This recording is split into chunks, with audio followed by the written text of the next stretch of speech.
Kita giyahan sa tema, ang maayo magbalantay, naghalad sa iyang kinabuhi alang sa iyang panon. Siguro daghang higayon nga kita makapangutana sa atong kaugalingon. Ako ba maayong magbalantay alang sa akong mga anak, sa akong katilingban, sa akong mga BEC groups, sa akong gitrabahuan? Actually, mga igsuon, kini maong pagpangutana sa atong kaugalingon, kabahin kanunay sa atong pag-ambit diha sa kinabuhi ni Kristo tungod sa atong pagtuo. Matud pa, ang maayo magbalantay, andam kanunay sa pagpakamatay alang sa iyang mga karnero. Andam kanunay sa iyang paghalad sa iyang kinabuhi alang sa iyang panon. O tinuod sa atong mga nadungog nga pagbasa bisan diha sa atong Salmo responsoryo, gingon nga ang bato nga gisalikway nahimong importanteng bato, nahimong bato sa kanto. Ang pagpasabot nga nasayod kita nga si Kristo ang bato nga gisalikway sa kadaghanan, bisan pa sa daghan niyang mga nahimo, bisan pa sa iyang pagpakita kanunay sa pagkamaayong magbalantay sa iyang panon. Daghan ang wala mo dawat kaniya. Siya ang bato nga gisalikway apan atong nakita diha sa iyang pagkabanhaw nga atong gisaulog karon, nga siya nahimong bato sa atong kaluwasan. Mga igsuon, daghan kitag mga leaders nga nailhan sa atong katilingban. Pero ang pangutana, sila ba nagdala ni anang kinaiya sa maayong magbalantay? Nayusahay nindot paminawon nga ikaw leader, nga ikaw magbalantay sa katawhan, gipili aron mahimong magbalantay sa mga tao. Apan usahay lisud ta makaduol, lisud ta maka-relate ngadto sa iyang pagka-leader. O siguro kini naa sa matag usa kanato. Pero dinhi sa atong gibasa karon,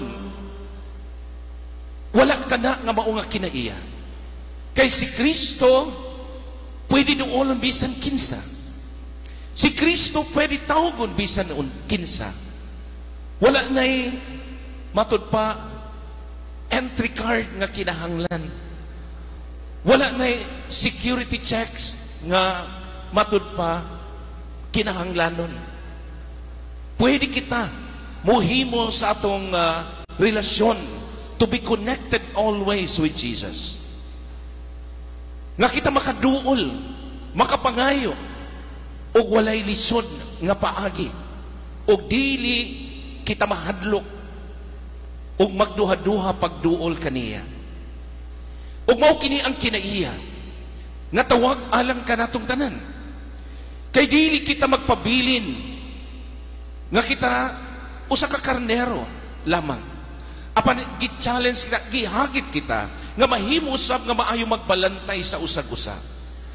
Diha sa ikaduhang pagbasa from the first letter of John, unsa may gisulti, kita midawat sa dakong gasa sa Dios kanato nga kita nahimong iyang mga anak, ug tungod kay kita nahimong iyang mga anak, kita makaambit sa kinaiya sa iyang anak nga gipadala kanato ang atong giila nga maayong magbalantay. Ug kana dakong gas sa mga igsuon alang kanatong tanan aron kita mahisama kang Kristo nga nagpakita sa iyang kaugalingon nga maayong ehemplo og modelo alang kanato isip maayong magbalantay. Unsa iyang gingon? Andam kanunay sa paghalad sa iyang kinabuhi alang sa iyang mga karnero. Andam kanunay sa iyang pagpakamatay alang sa iyang panon.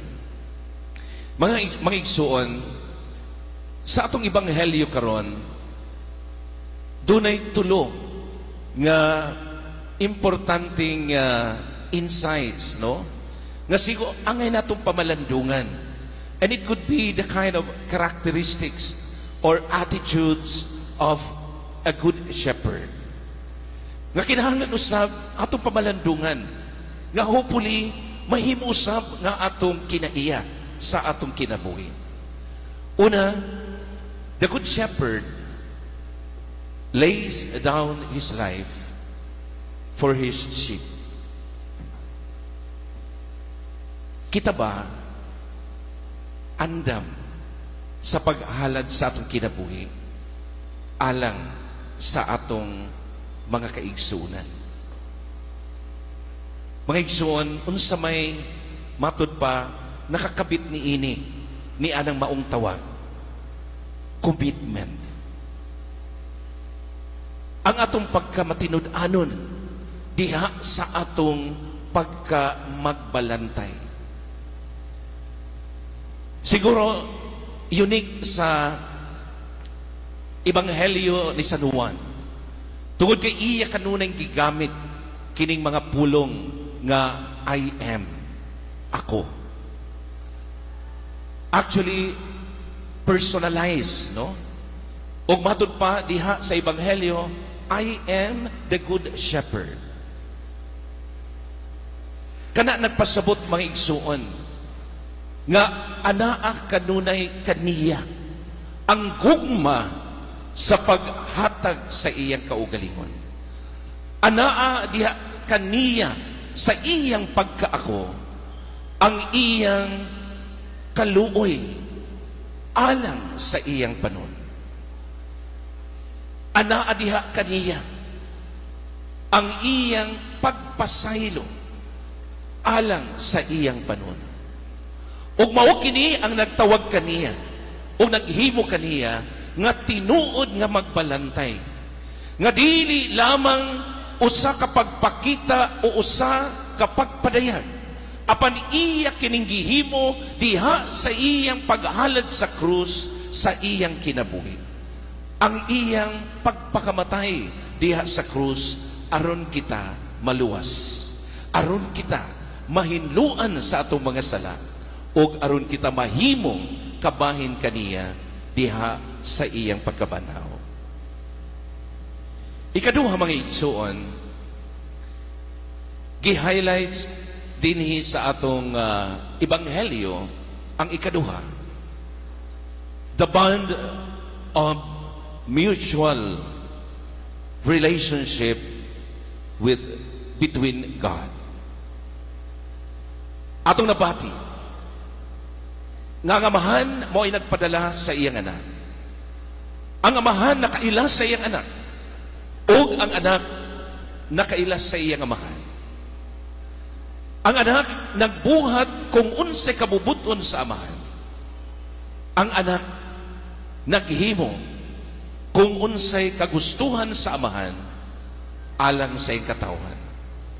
O kini nagpasabot nga wala lamang magpabilin ang anak diha sa iyang relasyon sa amahan, apan iya usab kini nga gihatag sa iyang katawhan.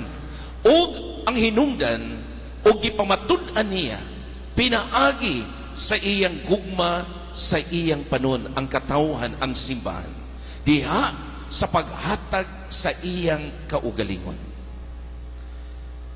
Siguro maingon ta nga ang pulong knowing, no? Or I know my sheep. Nakaila ako sa akong mga karnero. Matud pa niya, to be connected always sa iyang panon. I know my sheep. They listen to me and they follow me. Namati sila sa akong tingog Nakaila ako kanila ug sila nakaila kanako, ug sila andam nga musunod kaniya. So knowing is actually to share one's or someone's identity. Nga diha sa ilang pagkaila kaniya, sila usab miambit sa iyang pagka maayong magbalantay. Ug mao kini ang tawag sa matag usa kanato mga igsuon.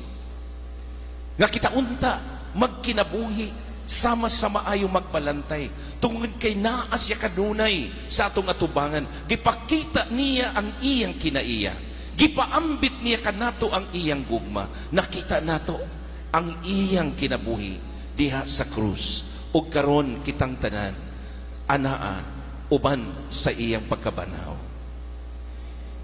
Ikatulo mga igsuon,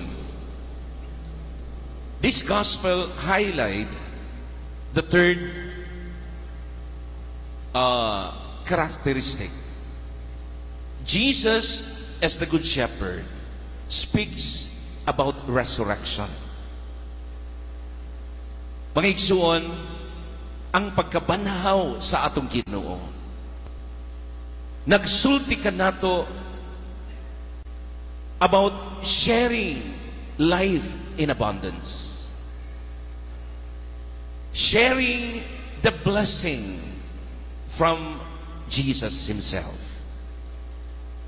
and experiencing this unending life given by Jesus. Siguro kitang tanan mangutana, dinhini ng atong kasinatian sa atong sa pagkabanaw sa atong Ginoo, kini ba nahimong kasinatian nato sa atong pagkabanaw karon? Nga kita mibati nga diha sa iyang kinabuhi, kita usab nakabaton og bag-ong kinabuhi. Ang kinabuhi sa nabanahawng Ginoo, nga kita wala na, layo na sa sala. Tungod kay wala na'y gahom ang sala ug ang kamatayon diha kaniya. Nga kita nabanahaw ug nakaangkon sa bag-ong kinabuhi nga gihatag sa atong Ginoo. So mga igsoon, is part of our realization sa atong kinabuhi. And of course, ang atong pagtuo, dako kayo nga instrumento diha sa atong pag-ila sa maayong magbalantay.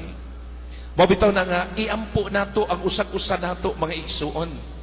Iampo nato nga unta kitang tanan mahimong maayong magbalantay. Kay doon na tay mga panon, doon na tay angay nga higugmaon samtang ni atanining kalibutan. O ang atong paghigugma, kaluoy o pagpasaylo, kiniusap pagpangandam alang ka natong tanan. Ilabi na sa panahon nga kita mubiya nining kalibutan o mubalik ngadto sa tinuod natong puloy-anan. Nga unta, sa atong pagpangandam, kabahin ni ana, ang atong pag-ambit sa kinabuhi ni Kristo. Ilabi na diha sa iyang kinabuhi sa pagkamaayong magbalantay. Nakita nato kung unsay diferensya diha sa ebanghelyo sa maayong magbalantay o sa dili maayong magbalantay or false shepherd. Ang dili maayong magbalantay, walay gugma o concern sa iyang mga panon. Basta na lang kay sinuhulan man siya, basta na lang nga iyang buhaton ang pagbantay. Pero sa panahon nga dunay mga kalisdanan, sa panahon nga dunay pagluto sa iyang mga karnero, siya ang mudagan. Dili niya ipaglaban ang iyang karnero, nganuman tungod kay sinuhulan siya. Apan ang maayong magbalantay, andam nga magpakamatay alang sa panon. Mga igsuon, akong pag-ampo alang kanatong tanan. Ngaunta isip simbahan, kita sa kanunay bupuyo diha sa kinabuhi ni Kristo, muambit sa kinaiya ni Kristo, ug sa kanunay magkinabuhi pinaagi sa gugma ni Kristo. Kitang tanan gitawag karon sa pag-ampo ilabi na sa bukasyon diha sa simbahan.